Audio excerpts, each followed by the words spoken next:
Supreme court के ऊपर 4 supreme court के सिटिंग जजेस ये कह रहे हैं कि हमारे ऊपर दबाव है, जनता आए हमें बचाए। हम लोग बार बार ये बात कह रहे हैं कि 20% काम आज कभी भी किसी वीकर सेक्शन का 20% काम सिर्फ कोर्ट से हो सकता है। 80% अगर किसी ने न्याय लेना है तो सड़क पे आंदोलन करना पड़ेगा। अब हमारी बात ही नहीं समझ पा रहे हम। Legal issue is if you are avoided by the law, then you can take the recourse of the law. High Court and Supreme Court is there. So have you taken any recourse of the law? अच्छा साहब, हम यहाँ पे 1 घंटे से खड़े हैं सब कि हमारी कंप्लेंट लिख लो। SC/ST एक्ट ये कहता है कि तुरंत लिखनी चाहिए, CRPC ये कहता है कि तुरंत लिखनी चाहिए FIR। नहीं लिख रहे। ड्यूटी ऑफिसर साहब ये कह के कि मैं SHO साहब से और अपने सीनियर ऑफिसर से बात करके अभी आ रहा हूँ 1 मिनट में। उसके बाद आज अब 1 घंटा हो गया, वो है ही नहीं यहाँ पे। ड्यूटी ऑफिसर साहब जो हैं वो अपनी सीट छोड़ के चले गए। ये इस देश में हो क्या रहा है, ये मैं आम नागरिकों से क्या है कि नीलम बोध अलग हैं, डॉक्टर रितु अलग हैं, एक है वाइडर विजन। आप ये मानिए कि जो बहुजन समाज के लोग आज बोध नहीं बने, अब पूरे भारत के अंदर देखिए मुस्लिमों पे कोई अत्याचार होता है, दुनिया का हर मुस्लिम एक हो जाता है, उन्हें ओपेक से चेतावनी मिलती है, उन्हें UAE से चेतावनी मिलती है और अंततः भारत के प्रधानमंत्री और गृह मंत्री जो घुटनों पर आ जाते हैं। परंतु भारत का जो शेड्यूल कास्ट वर्ग है उसके ऊपर अगर अत्याचार होता है तो दुनिया को ये लगता है कि किसी चूड़े पर अत्याचार हो रहा है, किसी चमारों पर अत्याचार हो रहा है, किसी धोबी पे अत्याचार हो रहा है। परंतु जब हम बौद्ध बनेंगे और हमारी पहचान एक होगी, एक हमारी आइडेंटिटी होगी, तो मैं बता दूं कि दुनिया के जो 45 बौद्ध देश है वो आपके साथ होंगे। अब जहाँ तक मेरी जानकारी में है अभी तक ये लोग जेल नहीं गए हैं और मेरा एक बहुत क्योंकि पीड़ा है मेरे अंदर भी, मैं इसलिए सवाल पूछ रही हूँ। जब रितु आंदोलन करती है तो तमाम बहुजन समाज के लोग या अधिवक्ता लोग पहुंच जाते हैं, लेकिन वहीं जब एक बहुजन समाज की एक और बेटी जिसका नाम है नीलम बोध जो लगातार 22 दिन तक गोरखपुर सलाखों के बीच में मानसिक प्रताड़ना झेलती है, तब ये समाज क्यों नहीं बोलता? देखिए नीलम जी, मैं आपको एक बात बताऊं, ये शायद आपको ये बात अजीब लगेगी, बहुजन समाज को भी लाइमलाइट चाहिए लड़ाई के लिए। अब ये देखिए कि नीलम के साथ क्यों नहीं पूछता, मैं इंडिविजुअली मैं बात करता हूँ कि नीलम बोध जी के साथ क्यों नहीं पूछते, डॉक्टर रितु के साथ क्यों आ जाते हैं। ये बहुजन समाज अनपेड लेबर है।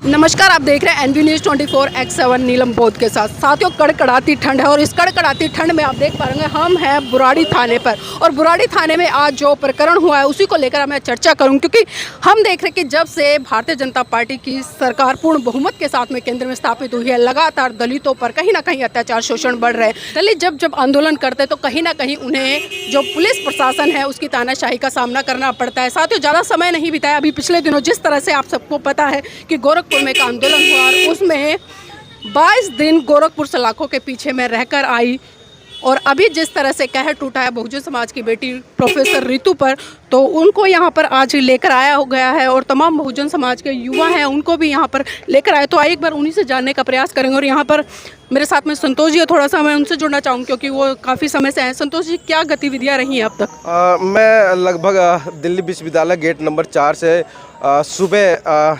11:30 बजे से मैं देख रहा था कि वहाँ पे प्रदर्शन चल रहा है और शांतिपूर्वक चल रहा है। उससे पहले एक कंप्लेंट आई थी हम लोगों के पास कि जैसा कि वायरल हुआ था वीडियो कि सुबह प्रोफेसर रितु का जो टेंट वगैरह है, जो प्रदर्शन जो स्थल है, वो उसे दिल्ली पुलिस ने उखाड़ दिया है और वहाँ पे जो सामान था, बाबा साहब की जो प्रतिमा जो रखी हुई थी, शायद उसके साथ में भी तोड़ फोड़ किया गया और उसे फेंक दिया गया है। तो ये देख करके हम जितने भी पत्रकार थे वहाँ पे पहुँचे और देखा तो शायद वहाँ पे मतलब कि देखा तो वहाँ पे कुछ भी नहीं था, ऐसा कुछ भी नहीं था। जो पहले टेंट वेंट थे वो सब कुछ वहाँ पे नदारद थे।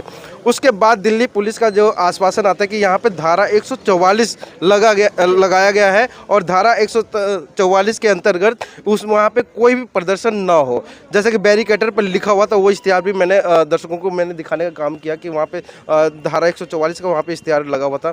और ठीक है, तो आइए इसी कड़ी में हमारे साथ में यहाँ पर कुछ अधिवक्ता भी हैं, क्योंकि हम देख रहे हैं यहाँ पर डिस्ट्रिक्ट कोर्ट से लेकर सुप्रीम कोर्ट तक के अधिवक्ता मौजूद हैं और लगातार डॉक्टर रितु प्रोफेसर के प्रोटेस्ट में यहाँ पर आए हैं। तो उन्हीं से जानने का प्रयास करूंगी। मेरे साथ में अभी सत्यप्रकाश जी, उन्हीं से जानूंगी। सत्यप्रकाश जी, लगातार जिस तरह से 135 दिन हो गए इस आंदोलन को, तो इस तरह के आंदोलन जब बहुजन समाज के लोग करते हैं तो उन्हें चाहे तो सलाखें मिलते हैं या फिर जेल थाने।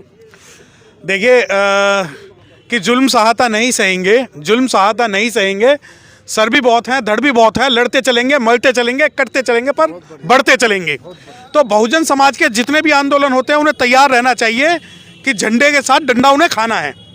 तो जो आंदोलन ये सोचते हैं कि इनके पास ये कुछ नहीं करेंगे, हम इन्हें मार भी सकते हैं, हम पीट भी सकते हैं, हम जेल में भी डाल सकते हैं, मैं बता दूं कि जलते घर को देखने वाले फूस का चप्पर आपका है, कि जलते घर को देखने वाले फूस का चप्पर आपका है, उसके पीछे तेज हवाएं आगे मुकद्दर आपका है। और तेरे कत्ल पे मैं भी चुप था, मेरा नंबर अब आया, और मेरे कत्ल पे तू भी चुप है, अगला नंबर आपका है। तो जिन लोगों को ये लगता है कि बहुजन समाज के आंदोलन कुचल के, बहुत सारे पुलिस वाले भी खुश होते हैं, बहुत सारे संगठन वाले भी खुश होते हैं कि नहीं नहीं हमने अनुसूचित जाति का आंदोलन कुचल दिया, हमने मुसलमानों का आंदोलन कुचल दिया, हमने इनका आंदोलन कुचल दिया, हमने महिलाओं का आंदोलन कुचल दिया। तो मैं बता दूं कि अगर जो शेर को अगर खून पिलाओगे तो आपको भी खाएगा। आज ये देखिए कि बहुजन समाज के लिए आंदोलन कुचलना ये आज साल 2 साल 5 साल की बात नहीं है, हजारों साल से हम लड़ते आ रहे हैं, क्योंकि इन्हें डर लगता है हमारे लड़ने से, इन्हें किसी चीज़ से डर नहीं है। अब जब आंदोलन की बात है, आपने कहा कि हमारे पत्रकार भी जेल जाते हैं, हमारी डॉक्टर रीतू भी जेल गई है, लक्ष्मण यादव भी जेल गए हैं, प्रोफेसर साहब भी जेल गए हैं, तो बहुत सारे लोग, आप देखिए ये दिल्ली में रह रहे हैं। अगर ये इन्हें लगता है कि दिल्ली का डर दिखा के, दिल्ली पुलिस का डर दिखा के बहुजन समाज के आंदोलन को ख़त्म कर देंगे, तो मैं बता दूं कि बहुजन समाज के एडवोकेट, मैं बीइंग एडवोकेट को अगर रिप्रेजेंट कर रहा हूँ, अभी हम मरे नहीं हैं। सर अभी आपने जिस तरह से कहा कि डॉक्टर रीतू भी जेल गई हैं, प्रोफेसर लक्ष्मण भी जेल गए हैं, और भी लोग जेल गए हैं, लेकिन मेरा सवाल ये है, जहाँ तक मेरी जानकारी में है अभी तक ये लोग जेल नहीं गए हैं, और मेरा एक बहुत, क्योंकि पीड़ा है मेरे अंदर भी, मैं इसलिए सवाल पूछ रही हूँ। जब रीतू आंदोलन करती है तो तमाम बहुजन समाज के लोग या अधिवक्ता लोग पहुँच जाते हैं, लेकिन वहीं जब एक बहुजन समाज की एक और बेटी जिसका नाम है नीलम बोध, जो लगातार 22 दिन तक गोरखपुर सलाखों के बीच में मानसिक प्रताड़नाएं झेलती है, तब ये समाज क्यों नहीं बोलता? देखिए नीलम जी, मैं आपको एक बात बताऊं, ये शायद आपको ये बात अजीब लगेगी, बहुजन समाज को भी लाइमलाइट चाहिए लड़ाई के लिए। अब ये देखिए कि नीलम के साथ क्यों नहीं पूछता, मैं इंडिविजुअली में बात करता हूँ कि नीलम बोध जी के साथ क्यों नहीं पूछते, डॉक्टर रीतू के साथ क्यों आ जाते हैं।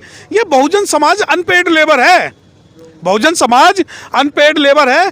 अगर उनके पास नीलम बोध या डॉक्टर रीतू के आंदोलन में शामिल होने की बात होगी तो शायद वो ना नुकर करें, परंतु वहीं एक वर्ग की अगर आंदोलन होगा तो ये छाती चौड़ा के उस वर्ग का बहुजन आंदोलन के नाम पे समर्थन करते हैं। मुझे ये बताओ, आप बहुजन राजनीति की बात करते हो, बहुजन आंदोलन की बात करते हो, मैं अनुसूचित जाति के आंदोलन की बात करता हूं।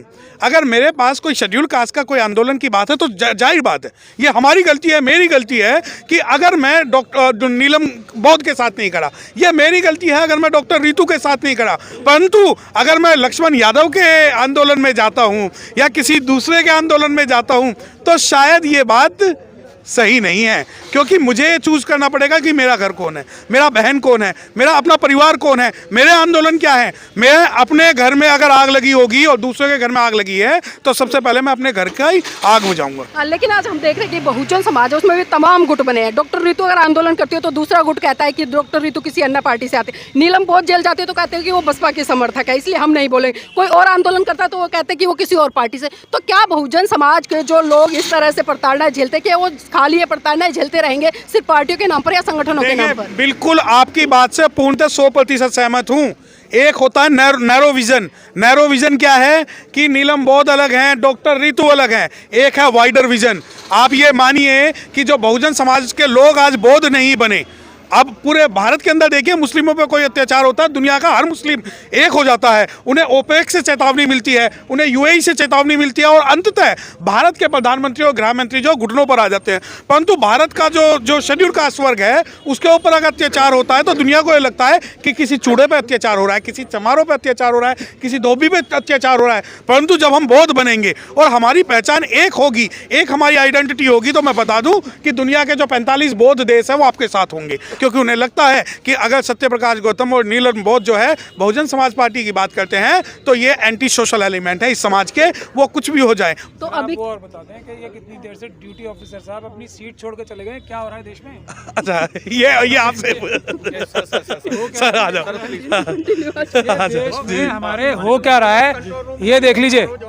ये है अमित शाह साहब की पुलिस, और कितना दबाव डाल रखा है दिल्ली पुलिस के ऊपर अमित शाह साहब ने।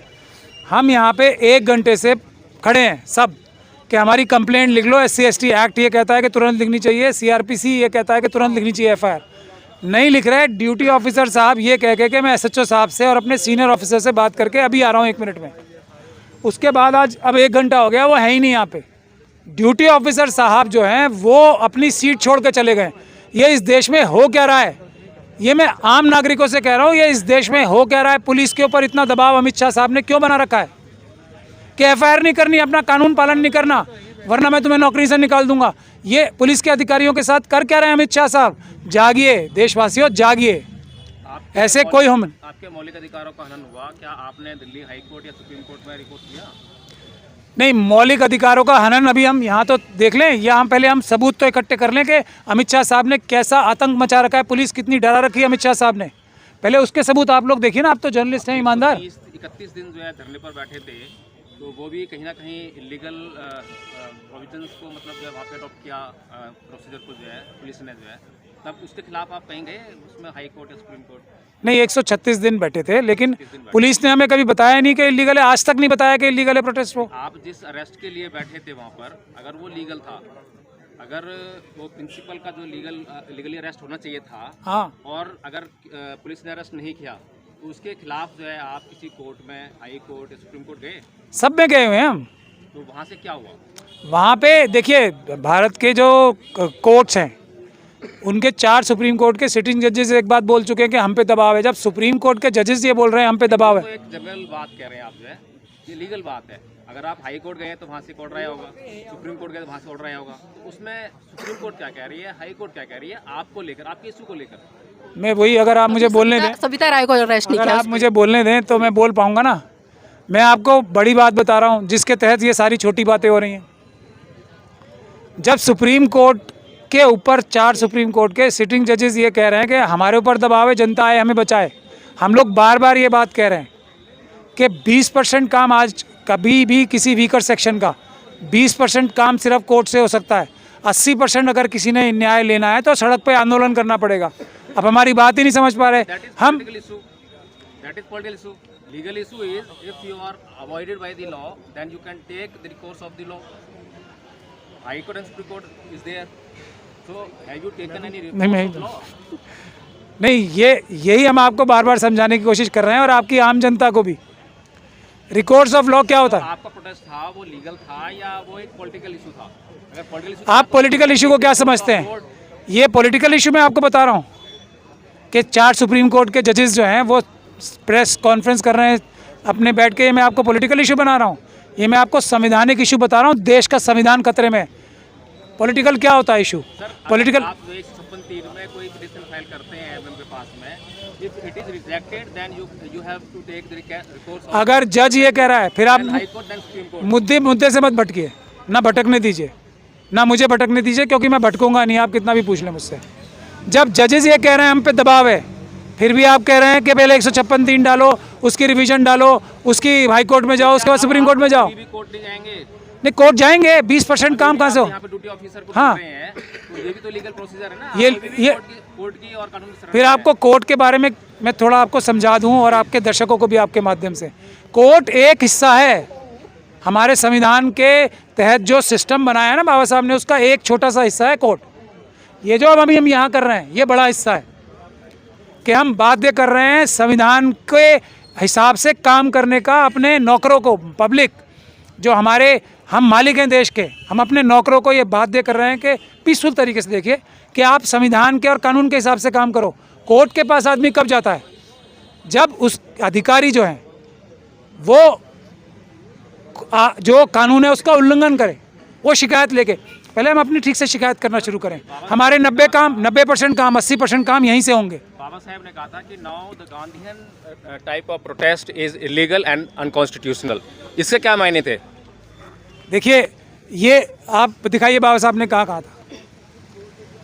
जब कॉन्स्टिट्यूशन जो है लागू हो गया देश में, और कॉन्स्टिट्यूशन के अंदर जो है the citizens have the right to exercise their vote, तो अगर आपने अब तक जो है वोट को जो है एक्सरसाइज ही नहीं किया है अच्छी तरह से, तो आप कैसे कह सकते हैं कि हमारे जो राइट्स हैं वो इस तरह से हम हासिल कर लेंगे? वोट को एक्सरसाइज करने दे रहे हैं, ईवीएम के माध्यम से वो भी छीन लिया। ईवीएम एक इशू हो सकता है, इशू है एक। ईवीएम तो अभी मैं यही कह रहा हूँ आपको के बाद एक आंदोलन जो कांसीराम जी ने चलाया था उसका असर देखने को मिला, जो कि जन आंदोलन था, जमीन पर आंदोलन था, और उसके कारण जो बहुत लार्ज स्केल पे जो है लोग जागे और वोट देकर आए जहां उनको वोट करना चाहिए था। लेकिन आपके हिसाब से जो काशीराम जी ने किया वो गैर संवैधानिक था, ऐसा बाबा साहब ने कहा है? नहीं, गैर संवैधानिक नहीं था, लेकिन उन्होंने जो किया, उन्होंने अपने लोगों को वोट देना सिखाया कि कहाँ पर वोट देना है, और हम अभी जो है यही नहीं सिखा पा रहे हैं कि हमें वोट कहाँ देना है। काशीराम जी की पूरी जिंदगी निकल गई आंदोलन करते हुए, उसके बाद कहीं वोट देना सिखाने की बात की थी उन्होंने? तो आंदोलन जो है बाबा साहब ने ही तो ये हथियार दिया है हमें। ये कौन इस तरह की बातें लोगों को सिखाता है, हमारे समझदार लोगों को भी? आर्टिकल 19 बाबा साहब ने क्यों रखा था? इसीलिए ना कि पीसफुल प्रोटेस्ट के लिए। देश की जनता को सुप्रीम कोर्ट का मालिक क्यों बनाया था? ये क्योंकि संविधान में सुप्रीम कोर्ट भी नीचे है। सुप्रीम कोर्ट नहीं है, सुप्रीम कोर्ट सुप्रीम नहीं है, सॉरी, सिर्फ अदालतों का सुप्रीम है वो।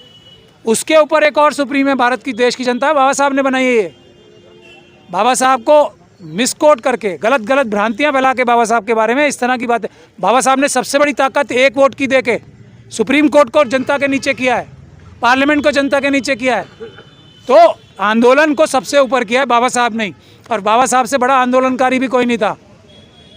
वकील साहब एक आखिरी सवाल लेना चाहूंगी, अगर एफआईआर नहीं होती है तो क्या करेंगे? बाबा साहब से बड़ा आंदोलनकारी कौन था?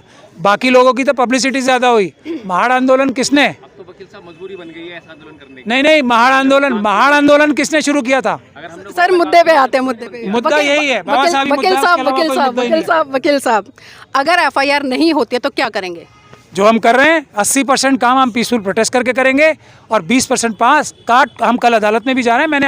मैं आपको बता दूं आपकी बात का जवाब, क्योंकि महत्वपूर्ण जवाब देना ज़रूरी था। वो जनता भ्रमित हो जाएगी अदालतों के ऊपर एकदम टोटल डिपेंड होके। अदालतों में केस इतने लंबित हैं, लोग दब जाएंगे उन फाइलों के नीचे, अदालत जाने की ज़रूरत ही नहीं पड़नी चाहिए।